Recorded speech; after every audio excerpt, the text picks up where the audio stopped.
Hello guys, good morning. So karon is Monday. So tindira na sabta for today's video, no. So I can manage my mom's small business, charis. So nothing to worry about kay mutabang ko sa akong mga ginikanan, syempre. So sayo pa man sa bunta guys, so mamlastar sakta. So medyo gamay na lag-stock ang sulod sa tindahan karon. So nangumpra si mama. So naapoy lahi nga negosyo akong manghud guys, kana ang mga shorts o dress o double lining, wala pa nahurot. So kay nagtrabaho naman siya, so kami napuduhan ni mama ang mag-manage ng iyang negosyo. So since nag-school college ako ang manghod guys, is mauna ni iyang negosyo. So pamaligya siya mga sinina, mga short, mga pajama, terno, bisan unsa dinhaa, nga kanaang maka-income siya. Kabalo ba mo guys nga nag-school college akong manghod, wala na nahasol sila mama sa paggasto sa allowance, bayad kuryente, bayad tubig, bayad sa boarding house kay tungod na negosyo akong manghod nga makaabag sa iyang kaugalingon. So nag-eskwela pa akong manghod ug nag-UGT hantod ning graduate, wala joy gasto kaayo sila mama kundili kaugalingong gasto ug pagpaningkamot sa akong manghod nga maka-provide sa iyang kaugalingon. So karon nga nakatrabaho na si Bingbing, nag-focus na po na sila sa ilahang goal nga magbalay kay gabok na ang ilahang balay. Ang nakabiliban ako sa akong manghod guys kay business minded, tapos gahuna-huna jud siya sa iyang pamilya nga maka-provide, makatabang. Makaingon jud ko sa akong manghod guys nga grabe ka kuripot kay tagsar gyud nagagawas og kwarta. Ug gihapon gikuha og kusog ang among kalisod sa una nga magsud-an ra mi ginamos mamakura para makapalit og kape.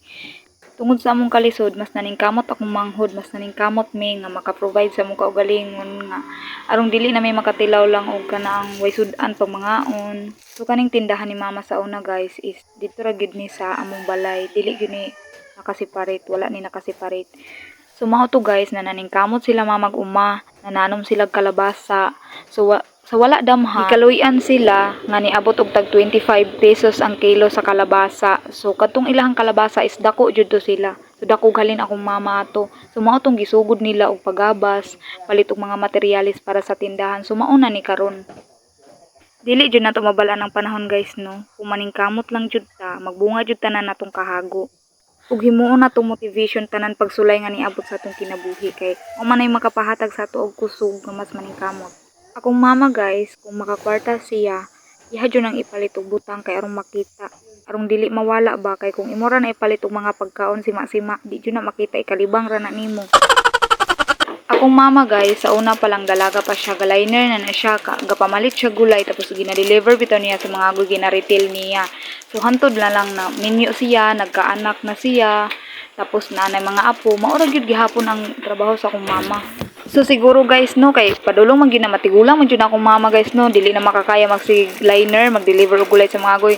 Siguro ako nay mopulik ang mama kay ako may wala ka human og eskwela, ako may una na minyo no. So mao na lang siguro ning ang akong trabaho. Sa una dalaga pa ko guys, try po kog liner no, gasab ko kang mama. So ang ako gali dala sa una is pakura, pero naka-provide pud baya. Dili na to na ikaulaw guys nga pakura atong dala, manguha ra tag pako para makakwarta. Dili na to na ikaulaw guys no, kay legal man na, di man na illegal. Naningkamot man ka, wala man ka mangawat.